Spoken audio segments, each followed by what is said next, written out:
Open what? Yeah, put money in the bank. Put money in the bank. Yes, ma'am. All right, those are some interesting ways to save, and yes, you are correct. All of those answers are correct. Whenever I think about ways to save, I think about two different ways. One, which we just talked about, which is saving money and setting aside maybe in a bank account or something like that. But also, how do we save money whenever it comes to, say, paying bills? Anybody? Pay on time? Right? Avoid the late fees if you can do it. Any extra finance charges by paying on time. For example, water bill, cable bill, power bill. They want to charge you more, don't they? You late, they're going to pay. They're going to charge you. So save that money if you can and try to pay it on time. What about if you miss paying MediaCom? I'm not picking on MediaCom, but what if you miss paying MediaCom or Georgia Power?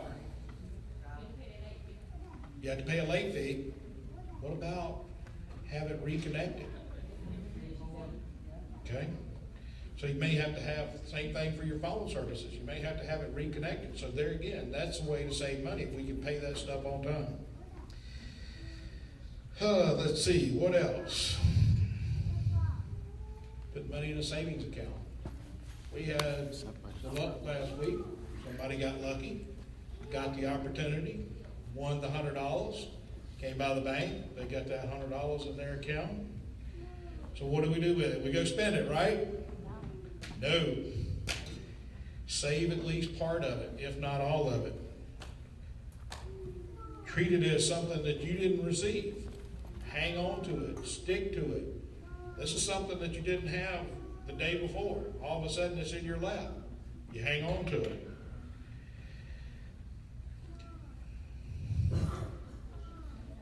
How many people get a tax refund this year?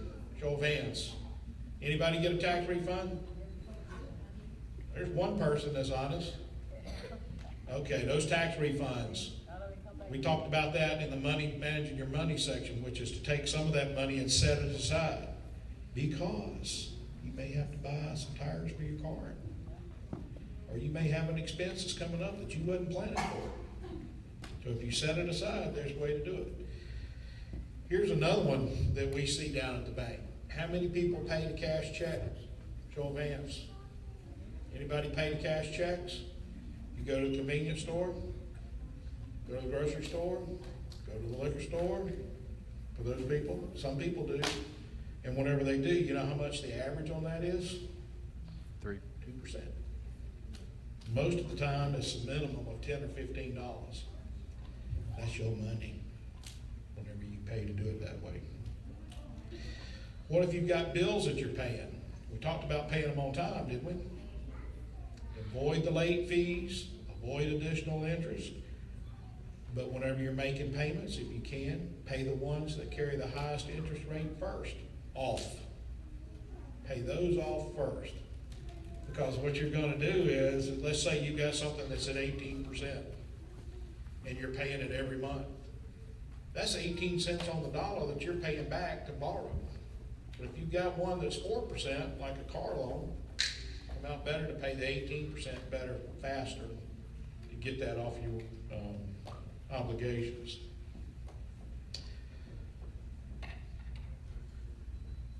We also talked about doing what else? Paying ourselves first. Setting some money aside so that you've got some money in case that emergency comes up. So if you're getting a paycheck and you've got the opportunity for some money, and if it's not $5, if it's $10, true story. Had some folks in the bank last week before last, I believe it was, and they were working, the couple was working, and we were sitting there talking to them, and they said, you want to open up a savings account at the same time you open up a checking account? The answer to that was, oh yeah, we definitely want to do that. I said, okay, well, you want direct deposit for your payroll going in your checking account, right? Oh yeah, absolutely. Want online banking? Yeah. Want a debit card? Oh yeah, got to get to the ATM. That sounds great. Asked him, I said, well, you're gonna put some money in the savings account, right? Yeah, we'll put $50 in there to get started. Then the question came up, how much money out of your paycheck do you think that you can save every time you get paid, whether it's every week or every 2 weeks? Oh, I can save $250. I just kind of slid back from the desk and I said, really? I said, how much are you saving now? Well, I'm not saving anything now. And I kind of got tickled a little bit whenever I heard that, and I said, so if you put 250 in there and you're making 500, that's half of what you got. So what are you going to do if you need money? Well, I'll go get it out of my savings account. Folks, that ain't saving money. That's just moving the shell. You're moving it from one account to the other account, and then whenever you need it, you're back into it. If you're going to save money, start small, put a little bit in, and hang on to it, and watch it grow. Trust me, after 43 years, it will grow. There'll be times when you need it, but whenever you need it, it'll be there for you. Not as a crutch, but as I've got something saved up. And we talked about needs and wants. We want a new car. Do we get a new car? I can't tell you the last time I bought a new car. What about some things at home that we can do to save money in our own personal home? Cut off the what? Electricity? Well, we need electricity to some extent. Exactly right. I want y'all to look up here at the lights that we've got in here. These are fluorescent. Those are incandescent bulbs. My son's an electrician. He told me, he said, Dad, he said, all those electric bulbs that you got up there, he said, you need to take those things out. I said, what do you mean take them out? He said, they got new LED bulbs. They're not cheap. They don't give them away. But I can tell you this much. Every time I have a light bulb go off in my house, whether it's one of these fluorescent bulbs or one of the old incandescent bulbs. Y'all put your hand on one of those incandescent bulbs. They're hot, aren't they? Yep. In the summertime, that hot adds up, and then you got to run the air conditioner twice as hard to cool it back down. So what you said, we turn off the electricity when we don't need it. I saw my power bill go down $40. And I continue to change those light bulbs out one at a time, because I can't afford to do them all at once. But one at a time, I change those light bulbs out. And it makes a big difference in my power bill. Now, $40 times 12 is what? Almost $500 a year. That $500 a year I can use for something else. What about our water heaters?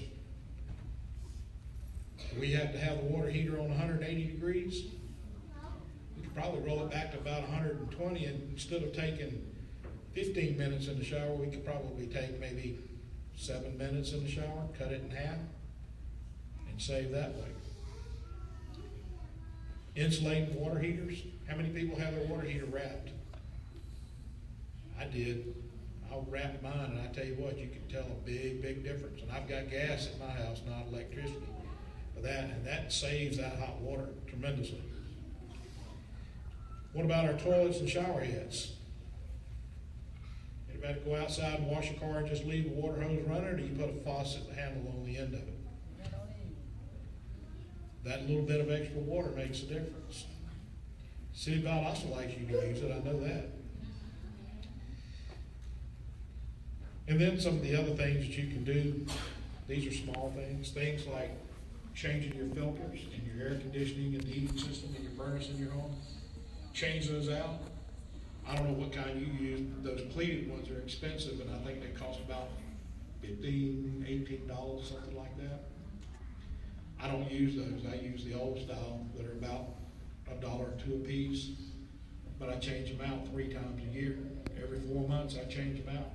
It makes that heating and air conditioning system work a lot easier than if it is if it's clogged up with a bunch of lint and stuff like that. I'm not saying you got to do it, but these are things that you can do that you can start thinking about, that extra $10 or $15 that you got may make a difference.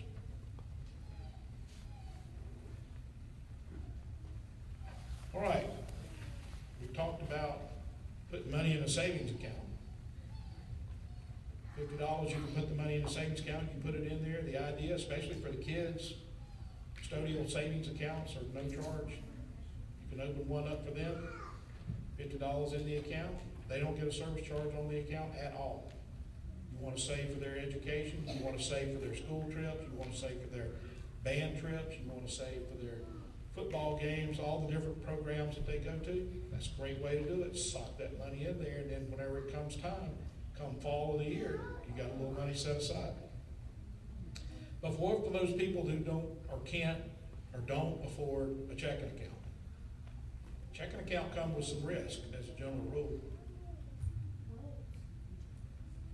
How many people have ever heard of reloadable Visa debit cards? Show of hands. Y'all heard of those? Those are great products. You put the money in the account or you own the card, you take the card, you go use it wherever you see the Visa logo. Do you have to worry about being overdrawn? No, not at all. When you use money up, it's gone. And if you need to add money back to it later on, you can do that. So, you can also cash checks whenever you've got that now card, so you don't have to go around paying the higher check cashing fees like we talked about earlier.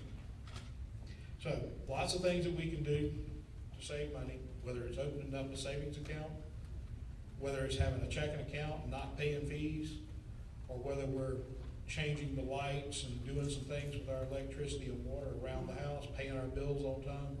Those are things that we can do that we can save money.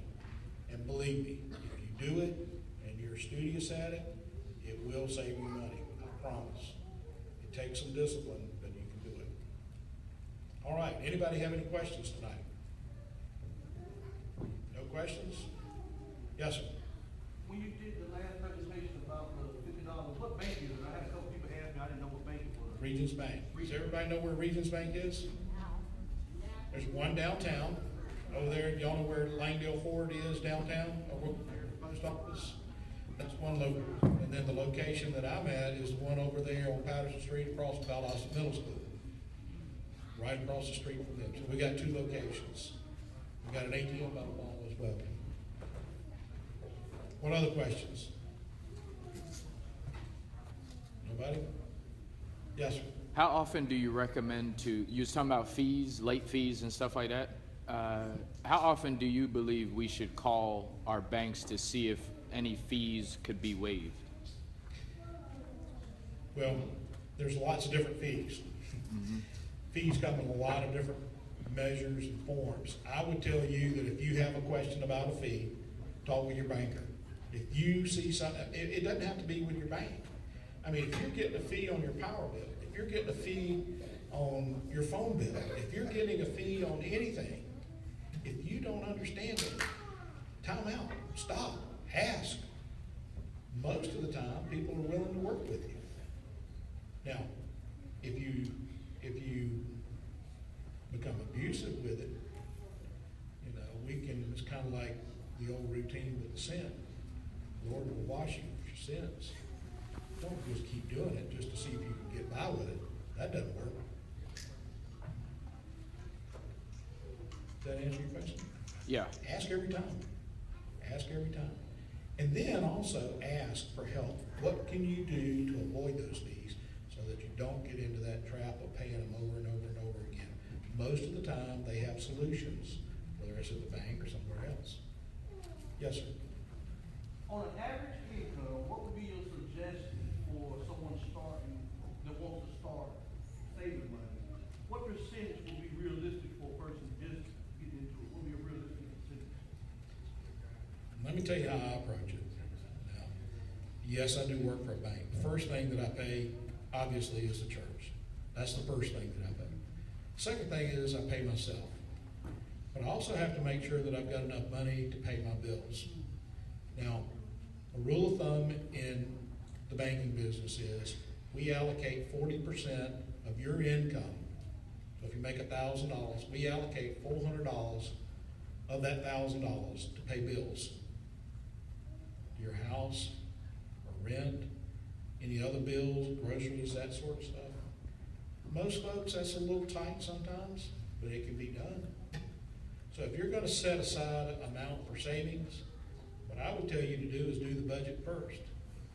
Pay yourself, pay the church, pay your bills, Pay everything that you've got, and then look and see what is necessary versus what is discretionary, and then whatever's left over, look at it and say, realistically, if I put this money aside, can I leave it and not touch it until the next time I get paid? And if the answer to that is 2% or 4% or 10% or $100 or $50, let me say this, you can always start up small and you can go up. It's a little more difficult to take it up and then say, I got to come back down off of it. That make sense? Yeah, just asking because, it's been in the community, people, when you came back, I had a couple of people that were asking how much, and so I was just wondering. Because a lot of them are on fixed incomes, so, A lot of people are on fixed income, senior citizens. I'm fixing to be on fixed income whenever I retire. yeah. I mean, and realistically, I'm gonna be drawing Social Security and what little bit of retirement that I get from the bank. So the question is do I continue to save money? There's been times in my life, especially raising kids and now grandkids, where there's been times where I haven't been able to save money. I haven't been able to do it every week or every 2 weeks or every month or every 3 or 4 months. But I do my dead level best to make sure that whenever I have the opportunity to set some money aside, I do it because you never know what's going to happen tomorrow. Plan for the future. Any other questions? Y'all been great. I appreciate y'all's time. I appreciate it the last 2 weeks and this week as well. If you have any questions, I'm at the bank. Y'all please come see me. I've got several other people up there who can help.